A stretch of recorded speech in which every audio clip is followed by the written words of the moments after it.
लोकसभा चुनाव 2024 अपने अंतिम पड़ाव की ओर बढ़ चला है। अब तक 486 सीटों पर मतदान का काम पूरा हो चुका है। तपती धूप में लोग बूथ पर पहुंचते रहे और उम्मीदवारों की किस्मत ईवीएम में कैद होती गई। 18वीं लोकसभा के लिए 7वें और अंतिम चरण में 49 सीटों पर मतदान 1 जून को होगा, जिसके बाद सबको बेसब्री से इंतजार रहेगा 4 जून का, जब नतीजों का ऐलान होगा।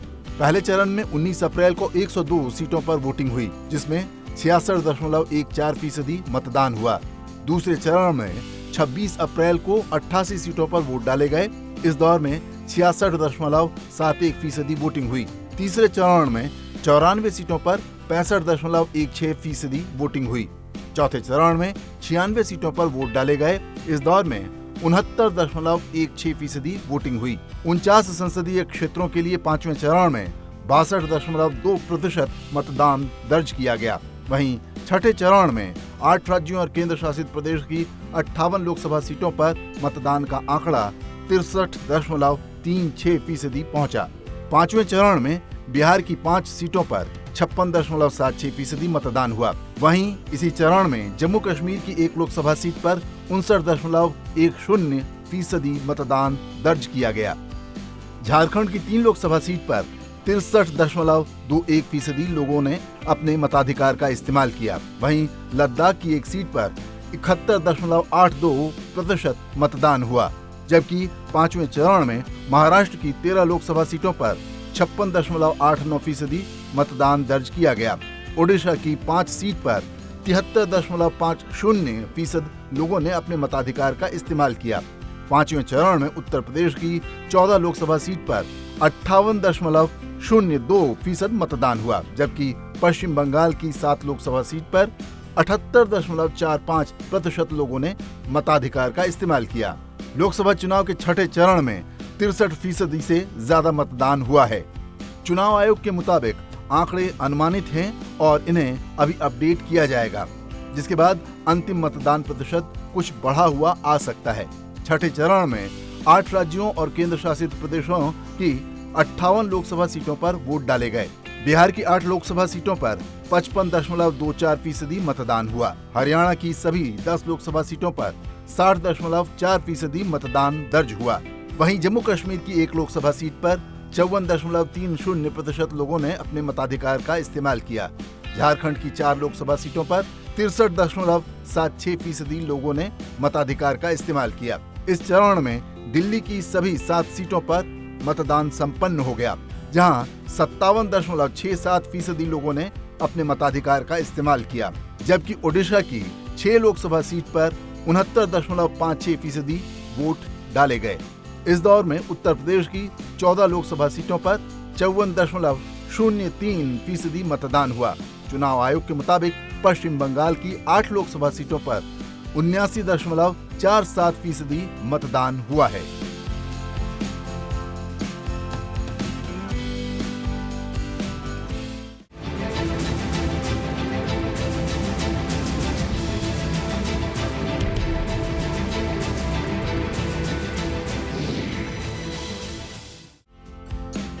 अठारहवीं लोकसभा चुनने के लिए देश में छठे चरण का मतदान शांतिपूर्ण तरीके से संपन्न हो गया। इसके साथ ही इस चरण में 889 उम्मीदवारों की किस्मत ईवीएम में कैद हो गई। लोकसभा चुनाव अब अपने अंतिम चरण में पहुंच चुका है। एकमात्र चरण का चुनाव बाकी है। इसके साथ ही लोकसभा की 486 सीटों पर मतदान का काम पूरा हो गया। छठे चरण में उत्तर प्रदेश की सबसे ज्यादा 14, वहीं हरियाणा की सभी 10 लोकसभा सीट, बिहार और पश्चिम बंगाल की 8, दिल्ली की सभी 7, ओडिशा की 6, झारखंड की 4 और जम्मू और कश्मीर लोकसभा सीट के लिए उम्मीदवारों की किस्मत ईवीएम में कैद हो गई।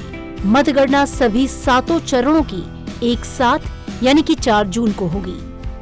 अगर इस चरण की सीटों के समग्र नतीजों को देखें तो 2019 के लोकसभा चुनाव में बीजेपी को 58 में से 40 सीटों पर कामयाबी मिली थी। इस छठे चरण के दौरान एक ही दिन 2 राज्यों में चुनाव के लिए मतदान संपन्न हो गए। उत्तर प्रदेश में लोकसभा चुनाव के छठवें चरण के लिए कुल 14 लोकसभा क्षेत्रों में वोटिंग हुई। ये 14 सीटें हैं सुल्तानपुर, प्रतापगढ़, फूलपुर, इलाहाबाद, अंबेडकर नगर, श्रावस्ती, डुमरियागंज, बस्ती, संत कबीर नगर, लालगंज, आजमगढ़, जौनपुर, मछली शहर और भदोही। छठवें चरण की 14 लोकसभा सीटों में 12 सीटें सामान्य श्रेणी की हैं, जबकि 2 सीटें अनुसूचित जाति के लिए आरक्षित हैं। उत्तर प्रदेश में छठे चरण में लोगों ने बढ़ चढ़कर मतदान किया। छठे चरण में राज्य में कई कद्दावर उम्मीदवारों की किस्मत दांव पर है। सुल्तानपुर से बीजेपी उम्मीदवार मेनका गांधी 9वीं बार लोकसभा चुनाव लड़ रही हैं। उनका मुकाबला समाजवादी पार्टी के रामभुआल निषाद और बहुजन समाज पार्टी के उदय राज वर्मा से है। जौनपुर से बीजेपी के कृपा शंकर सिंह का मुकाबला समाजवादी पार्टी के उम्मीदवार बाबू सिंह कुशवाहा से है और मौजूदा सांसद बीएसपी के श्याम सिंह यादव से है। राज्य में छठवें चरण के 14 लोकसभा निर्वाचन क्षेत्रों में 2.69 करोड़ मतदाता पंजीकृत रहे, जिनमें 1.42 करोड़ पुरुष मतदाता, 1.27 करोड़ महिला मतदाता हैं। इन निर्वाचन क्षेत्रों में कुल 17,113 मतदान केंद्र और 28,171 पोलिंग बूथ पर वोटिंग की गई। वहीं हरियाणा की बात करें तो यहां एक ही चरण में लोकसभा की सभी 10 सीटों के लिए मतदान का काम संपन्न हुआ। जिन लोकसभा सीटों पर वोटिंग हुई उनमें अंबाला, करनाल, सोनीपत, रोहतक, सिरसा, कुरुक्षेत्र, फरीदाबाद, गुड़गांव, भिवानी, महेंद्रगढ़ और हिसार की सीटें शामिल हैं। दिल्ली से सटे हरियाणा में करीब 1 करोड़ 95 लाख मतदाता पंजीकृत हैं। इन 10 सीटों पर कुल 223 उम्मीदवार चुनावी मैदान में हैं। इस बार हरियाणा में परिस्थितियां कुछ अलग हैं। कांग्रेस और आम आदमी पार्टी गठबंधन में चुनाव लड़ रही है। छठे चरण में जिन चर्चित और दिग्गज चेहरों की किस्मत दांव पर लगी है, उसमें राज्य के पूर्व मुख्यमंत्री मनोहर लाल शामिल हैं। मनोहर लाल खट्टर करनाल लोकसभा सीट से अपनी किस्मत आजमा रहे हैं। वहीं सिरसा से कांग्रेस की दिग्गज नेता सैलजाक चुनाव मैदान में हैं। वहीं गुरुग्राम से बीजेपी उम्मीदवार और केंद्रीय मंत्री राव इंद्रजीत सिंह का मुकाबला कांग्रेस की राज बब्बर से है। पिछली बार के हरियाणा लोकसभा चुनाव में सभी 10 की 10 सीटों पर बीजेपी ने जीत का परचम लहराया था। लोकसभा चुनाव के छठे चरण में बिहार के 8 संसदीय सीटों पर भी मतदान का काम पूरा हुआ।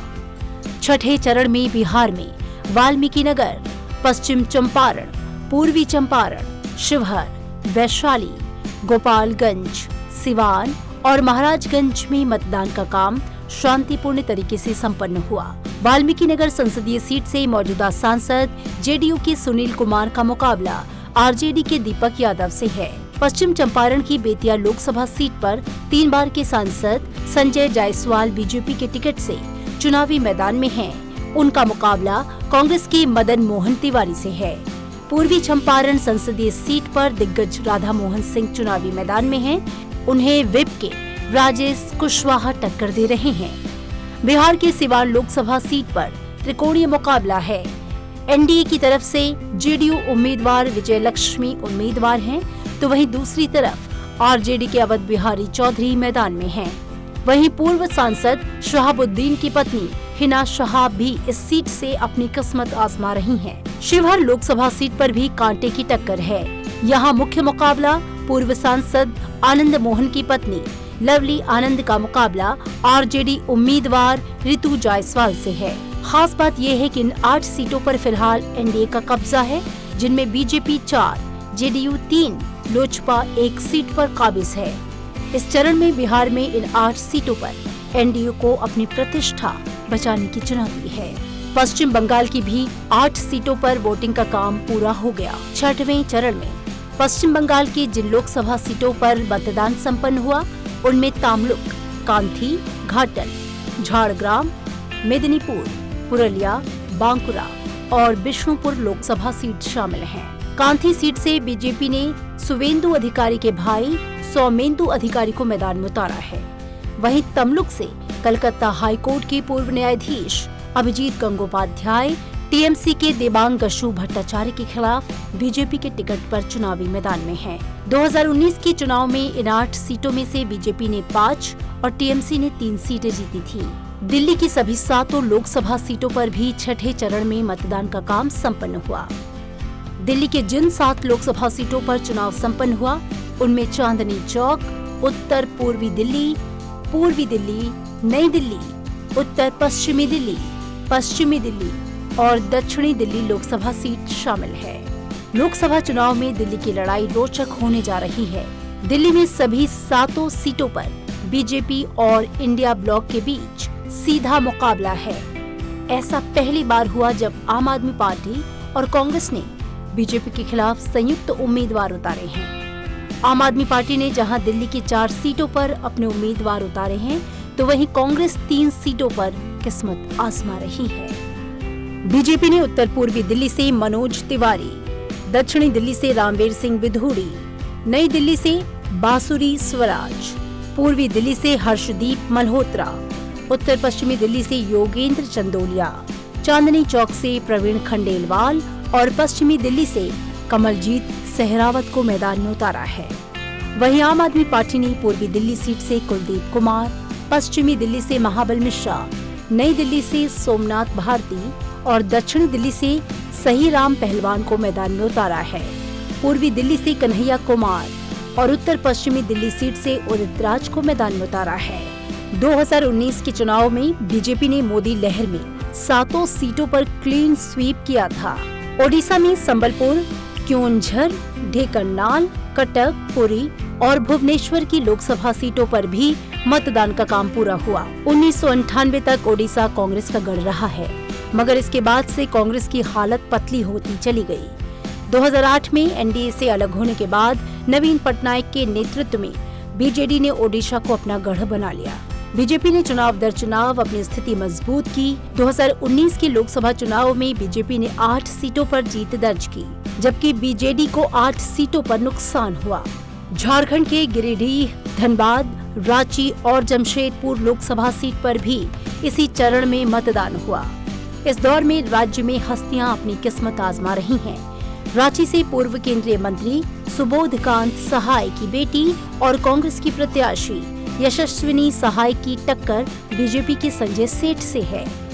वहीं धनबाद में बीजेपी के ढुल्लू महतो और कांग्रेस की अनुपमा सिंह के बीच सीधा मुकाबला है। जमशेदपुर से बीजेपी के मौजूदा सांसद विद्युत बरन महतो और झारखंड मुक्ति मोर्चा के समीर मोहंती के बीच सीधी टक्कर है।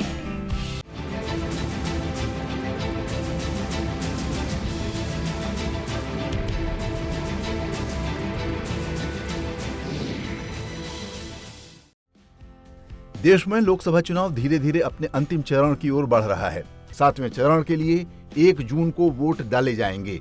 इस चरण में 8 राज्यों और केंद्र शासित प्रदेश की कुल 57 सीटों पर वोट डाले जाएंगे। वोटों की गिनती 4 जून को होगी। 7वें और आखिरी चरण में उत्तर प्रदेश और पंजाब की 13 लोकसभा सीटों के अलावा पश्चिम बंगाल की 9, बिहार की 8, ओडिशा की 6, हिमाचल प्रदेश की 4, झारखंड की 3 और चंडीगढ़ की 1 सीट पर वोटर्स मताधिकार का इस्तेमाल करेंगे। पंजाब और हिमाचल प्रदेश में एक ही चरण में वोट डाले जाएंगे। 7वें चरण के तहत उत्तर प्रदेश में जिन 13 लोकसभा सीटों पर चुनाव होना है, उनमें महाराजगंज, गोरखपुर, कुशीनगर, देवरिया, बांसगांव, घोसी, सलेमपुर, बलिया, गाजीपुर, चंदौली, वाराणसी, मिर्जापुर और रॉबर्ट्सगंज शामिल हैं। इन 13 लोकसभा सीटों में से 11 सीटें सामान्य श्रेणी की हैं, 2 अनुसूचित जाति के लिए आरक्षित हैं। 7वें चरण में उत्तर प्रदेश के जिन 13 लोकसभा क्षेत्रों में वोटिंग होना है, वहां 2,49,00,000 मतदाता हैं, जिसमें से 1,32,00,000 पुरुष और 1,17,00,000 महिला मतदाता हैं। प्रधानमंत्री नरेंद्र मोदी के संसदीय क्षेत्र वाराणसी में पिछले 3 दशक से 2004 को छोड़कर हर बार बीजेपी जीतती रही है। 2014 से प्रधानमंत्री की उम्मीदवारी के बाद यहां चुनाव एक तरफा ही रहा है और जीत का अंतर बढ़ता गया है। वहीं गोरखपुर की बात करें तो इस सीट पर पिछले 3 दशक से बीजेपी काबिज रही है। बीजेपी ने इस बार भी 2019 में जीतने वाले अभिनेता रवि किशन पर दांव लगाया है। जबकि समाजवादी पार्टी से काजल निषाद सामने हैं। पिछली बार एसपी बीएसपी गठबंधन के बाद भी इस चरण की 13 में से 11 सीटों पर बीजेपी जीती थी। बीजेपी इस बार उस आंकड़े को और बेहतर करने में जुटी है। दूसरी ओर समाजवादी पार्टी भी सामाजिक स्थानीय समीकरणों के जरिए खाता खोलने और संख्या बढ़ाने पर जोर लगा रही है। पंजाब और चंडीगढ़ में लोकसभा चुनाव के लिए आखिरी चरण में मतदान होगा। इसके लिए नामांकन प्रक्रिया शुरू हो गई है। आखिरी चरण में पंजाब की सभी 13 सीटों पर चुनाव होना है। पंजाब की लोकसभा सीटें हैं अमृतसर, गुरदासपुर, खडूर साहिब, होशियारपुर, जालंधर, आनंदपुर साहिब, लुधियाना, फरीदकोट, फिरोजपुर, बठिंडा, संगरूर, पटियाला और फतेहगढ़ साहिब।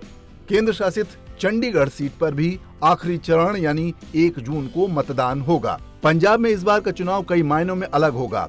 अब तक आमने सामने या तिकोने मुकाबले होते रहे हैं, लेकिन इस बार पार्टियों का गठबंधन टूटने से मुकाबला चतुर्कोणीय और कहीं कहीं बहुकोणीय हो गया है। आम आदमी पार्टी दूसरे राज्यों में तो इंडिया गठबंधन के तहत कांग्रेस के साथ मिलकर चुनाव लड़ रही है, लेकिन पंजाब में ऐसा नहीं है। मौजूदा 8 सांसद प्रदेश में लोकसभा चुनाव लड़ रहे हैं। इस बार उनकी राह आसान नहीं है, क्योंकि मुकाबला खड़ा होने के चलते चुनौती भी बढ़ गई है। इस दौर में पंजाब से रवनीत सिंह बिट्टू, चरणजीत सिंह चन्नी, हरसिमरत कौर बादल, हंसराज हंस और मनीष तिवारी जैसे बड़े और चर्चित नेताओं की किस्मत ईवीएम में कैद होगी। पश्चिम बंगाल की जिन 9 लोकसभा सीटों पर 7वें चरण में मतदान होना है, उनमें दमदम, बारासात, बशीरहाट, जयनगर, मथुरापुर, डायमंड हार्बर, जादवपुर, कोलकाता दक्षिण और कोलकाता उत्तर शामिल हैं। पश्चिम बंगाल में 2019 के आम चुनावों के दौरान टीएमसी 22 सीटों पर जीत दर्ज करने में सफल रही थी, जबकि बीजेपी के खाते में 18 सीटें आई थीं। वहीं बिहार में 7वें चरण के मतदान के लिए अधिसूचना जारी होने के साथ नामांकन की प्रक्रिया शुरू हो गई है। बिहार में लोकसभा की जिन 8 सीटों पर चुनाव इस दौर में होगा, उनमें नालंदा, पटना साहिब, पाटलिपुत्र, आरा, बक्सर, सासाराम, काराकाट और जहानाबाद शामिल हैं। इस चरण में बिहार से पूर्व केंद्रीय मंत्री रविशंकर प्रसाद, लालू प्रसाद यादव की बेटी मीसा भारती और रामकृपाल यादव की किस्मत का भी फैसला होगा। वहीं राज्य की काराकाट सीट पर भी सभी की नजरें होंगी, क्योंकि वहां से भोजपुरी सिनेमा के स्टार पवन सिंह निर्दलीय चुनाव लड़ रहे हैं। अंतिम चरण में ओडिशा की 6 सीटों पर वोट डाले जाएंगे, जो हैं मयूरभंज, बालासोर, भद्रक, जाजपुर, केंद्रपाड़ा और जगत सिंहपुर, जहां 1 जून को मतदान होगा। हिमाचल की सभी 4 सीटों पर मतदान 1 जून को 7वें चरण में होगा। कांगड़ा, हमीरपुर, शिमला और मंडी सीट पर आखिरी चरण में मतदान होना है। पिछली बार भी यहां आखिरी चरण यानी 19 मई 2019 को वोटिंग हुई थी। हिमाचल प्रदेश की सभी 4 लोकसभा सीटों पर बीजेपी ने अपने उम्मीदवारों का ऐलान कर दिया है। बीजेपी ने हमीरपुर से अनुराग ठाकुर, शिमला से सुरेश कुमार कश्यप को उम्मीदवार घोषित किया है। वहीं बीजेपी ने मंडी से फिल्म अभिनेत्री कंगना रनौत और कांगड़ा से डॉक्टर राजीव भारद्वाज को मैदान में उतारा है। कांग्रेस की बात करें तो पार्टी ने मंडी से विक्रमादित्य सिंह, शिमला से विनोद सुल्तानपुरी, कांगड़ा से आनंद शर्मा और हमीरपुर से सतपाल रायजादा को टिकट दिया है।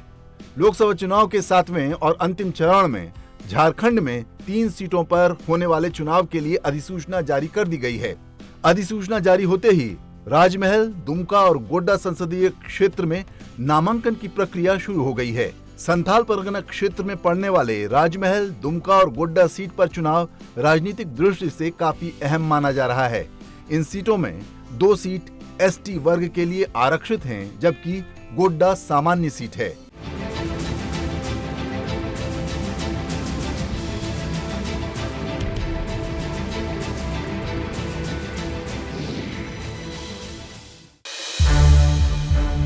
संसद टीवी के और भी प्रोग्राम्स देखने के लिए सब्सक्राइब करें हमारा YouTube चैनल और हाँ, इन्हें लाइक और शेयर करना ना भूलें।